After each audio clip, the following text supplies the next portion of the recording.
EA アジアパシフィック2020の、2日目ですね。今回はですね、NextChain というコンソーシアムブロックチェーン、日本におけるコンソーシアムブロックチェーンをやられている、日立斉藤さんと、積水ハウスの、田原さんにお越しいただきました。今回のテーマはですね、ソサエティ5.0を実現する企業間情報連携とブロックチェーンについてお話しいただきます。でまず最初にですね、斉藤さんの方から NextChain のイントロダクションをお願いいたします。はい、ソサエティ5.0を実現する企業間情報連携とブロックチェーンということで、ご紹介させていただきたいと思います。はじめに自己紹介になります。私ですね、一般社団法人企業間情報連携推進コンソーシアムの、斉藤慎一郎と申します。経歴なんですけども、メーカー系の通信端末会社を経て2007年に日立製作所に入社しておりまして、主にエンタープライズの IT セールスを担当してきております。で2017年からエンタープライズのブロックチェーンのビジネスユースケース検討に参画しておりまして、特に非金融分野に特化して活動してまいりました。で2020年より一般社団法人企業間情報連携推進コンソーシアムの設立に参画して常務理事に就任しています。で現在はですね、ユースケースの創出の支援とコミュニティ活性化に向けた施策の立案実行ということを先導しております。このコンソーシアムはですね、企業の壁を越えたデータ連携によりユーザーの体験価値向上とかデータの価値向上を実現するということを目指している企業コンソーシアムでございます。で日本の大手企業を中心に現在31社が、参画していただいております。で会員企業とともに、社会課題を中心としたユースケースの、社会実装を、推進しています。でまた、企業と企業をつなぐブロックチェーンベースのサービスを提供するプラットフォーマーという面もあります。で我々のこの団体はですね、11月の19日にちょっとニュースリリースを出させていただいているんですけども、経団連のサポートする DX の実装プロジェクトの一つとして、サポートを受けて推進をしていくということになってございます。でこちらがですね、現在参画いただいている、企業様なんですけども、保険会社様、あとは、インフラ系、電気とかガスの会社さんですね、あと通信会社様、等々ですね、多種多様な業種の方がいろいろ参画いただいておりまして、テクノロジーの会社でいくと、私の出身母体である日立製作所だとか、富士通さんであったりとか、凸版印刷さん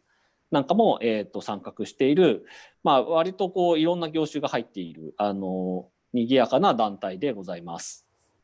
この団体ではですね、内閣府がソサエティ5.0の提言をしている関係で、日本の各企業でデータ利用の活用というところが、非常に活発化しているんですけども、その一方で新たな事業創出には自社にはない多様なデータが欲しいといった声を聞く機会が増えています。で今後はですね、こちらの絵にあるような企業に閉じたデータの利活用だとやっぱりちょっと限界があってですね、個社の壁を越えたデータの利活用ということが、今後広がっていくというふうに考えていて、そのためにはですね、現在のスキームだとなかなかこうデータって企業さんにこう閉じて使われることが多いので、そこを安心してこう使えるような、新しい枠組みというのが必要なんじゃないかなというふうに考えております。いろんな会社がデータを持ち合って使えることで、ユーザーへの提供価値が向上するというところと、また高収益かつサステナブルな世界、そういった、企業活動につながっていくんじゃないかというところが、そもそも着目して、活動を始めたポイントになります。こういった、新たな枠組みを実現するために、我々が定義したのは、大きく3つあります。一つはあらゆる企業が対等な立場で参画できる、透明性の高い組織体を作るということ。で2つ目が、活発にデータ利活用のアイデアを議論できる場をちゃんと整備しましょうというところで、3つ目がですね、複数企業間におけるセキュアなデータ連携のインフラをちゃんと整備しましょうというところで、一つ目の透明性の高い組織体ということは、私どもはですね、日立という立場でいろいろ IT を支える会社でいたんですけども、透明性を担保しようとするとやっぱり日立が何かをやるっていうことじゃなくて、いろんな企業さんで集まってやりましょうということで、一般社団法人をちゃんと立ち上げましょうということにしました。また、活用に、データをデータを利活用しようとすると、やっぱりその安心してアイデアを議論できる場がないとダメなんで、そこをちゃんと、NDA 相当の、守秘義務をちゃんと負った形で会社が集まって議論できることをちゃんとコンソーシアムとして整備しました。で、今日の、議論の中心になるんですけども、データ連携のインフラの整備っていうこちらのポイントについて、我々はブロックチェーンを非常に有望な技術だというふうに考えておりまして、こちらにブロックチェーンを使っているというようなところになります。で、コンソーシアムで提供する、サービスのプラットフォームの概要がこちらになるんですけども、大きく言うとですね、この青い部分が、我々が提供している、会員企業様に提供している、サービスになります。で、簡単に言うとですね、配達記録郵便の電子版っていうふうにちょっと捉えていただきたくて、各企業様ごとに、ユーザー領域というものを設けまして、これデータベースと、ブロックチェーンの、組み合わせになります。で、これの私書箱に対して、A 社から B 社に、データを送りますよっていうことを下側にあるセンター領域っていうところでこう制御をしていて、A 社さんから B 社さんに、データが届きましたよっていう配達記録をちゃんと残すというところを、確実に実行できる、そんなような基盤になっています。で、大きな特徴は3つほどありまして、1つ目がですね、業務アプリケーションの実装を即決合化しているということで、ブロックチェーンのプラットフォームは使うユースケースだとか業務要件に合わせて選択ができるような作りにしています。で、2つ目がですね、API の部分なんですけども、ビジネス適用を加速するインターフェースということで、API による基盤利用ができるような形にしていて、なかなかちょっとブロックチェーン直接触れるエンジニアの方って、各ユーザーの企業様にはあんまりいらっしゃらないので、そこは意識しないで使えるようなインターフェースを用意してますと。で、3つ目がですね、セキュアなデータ連携ということで、個人情報保護法、日本だと結構その個人情報の取り扱い厳しいんですけども、そこを考慮した形で、データ転送を実現するブロックチェーンによってそれを厳密に管理をする、証跡を管理するといったような、作りのシステムになってございます。で、本日ですね、我々のこのコンソーシアムから、積水ハウスさんをパネラーに、お呼びしてですね、ディスカッションしていきたいなというふうに考えておりますので、よろしくお願いいたします。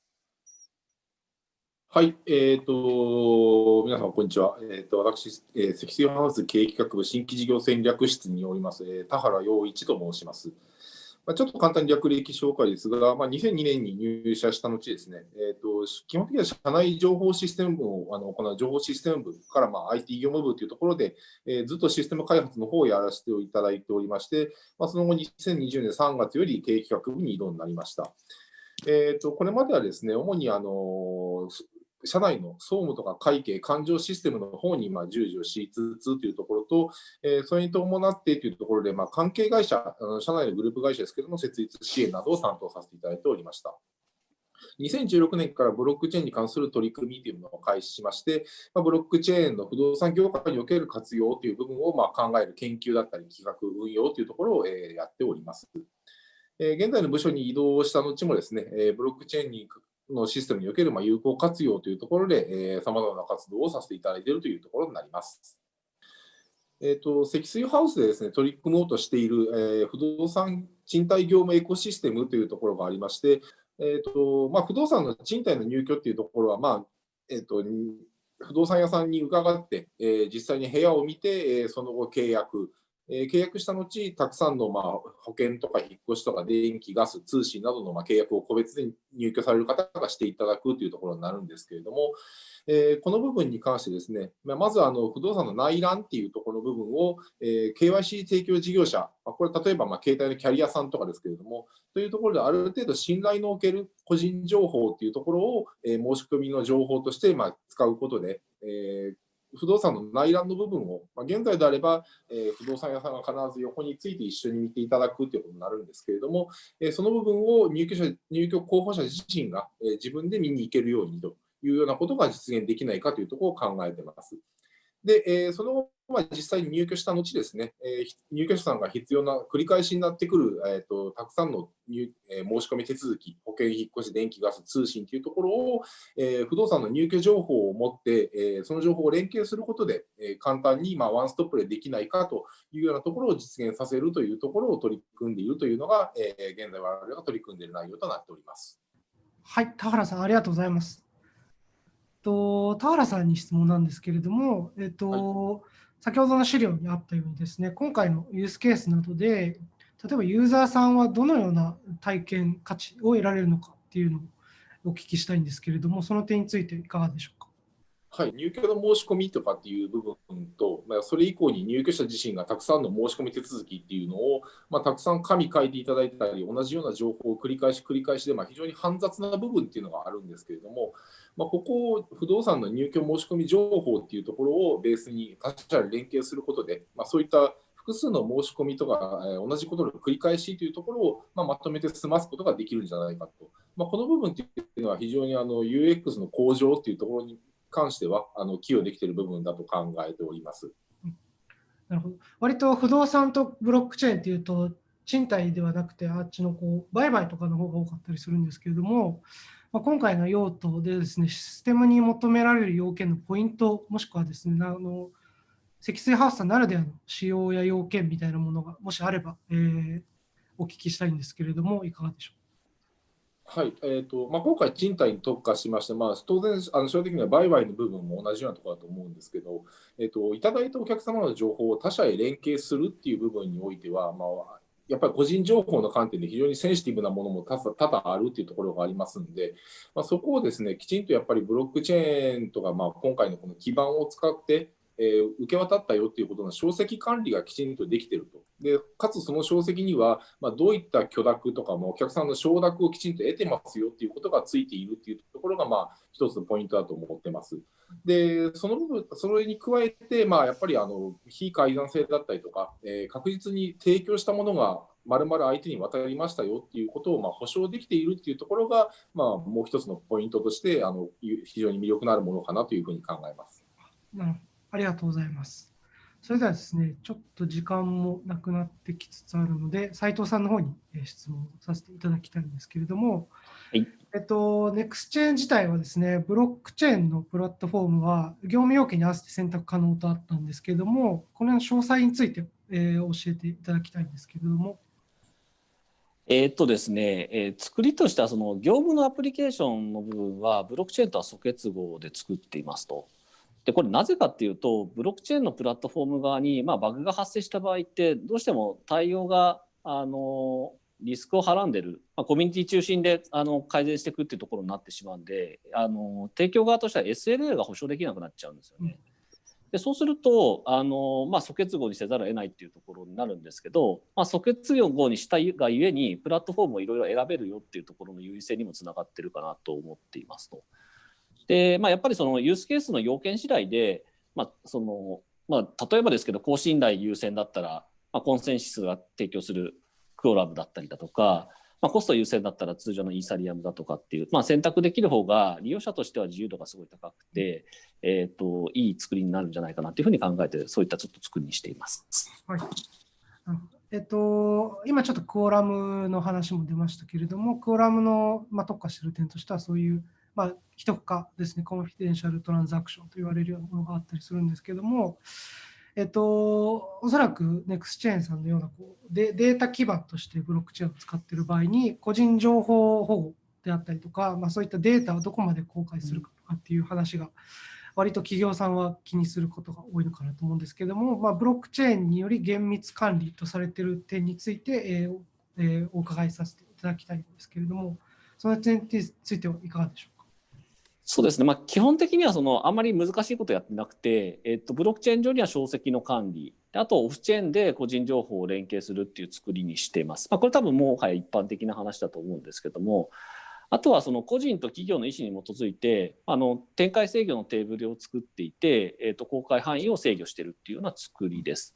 で大きくその分け方としては、ブロックチェーン上には個人情報アドレスとアドレスの証跡っていうのをトランザクション単位で管理をするというところと、オフチェーン側のデータベースには個人情報そのものを連携先に一時的に格納しますと。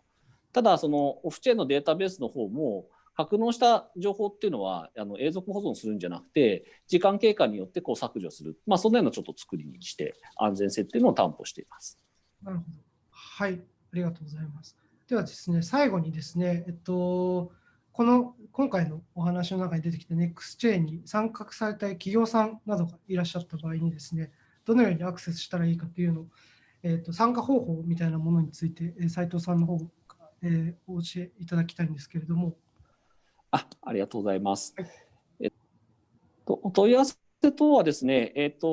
NextChain で検索かけていただいても結構ですし、こちらに書いてあるホームページのアドレス、もしくはお問い合わせフォームの方から、お問い合わせをいただければと思います。はい、ありがとうございました。日立の、斉藤さん、積水ハウスの田原さんについて、NextChain についてお話をお伺いしました。お二人ともありがとうございました。ありがとうございました。ありがとうございました。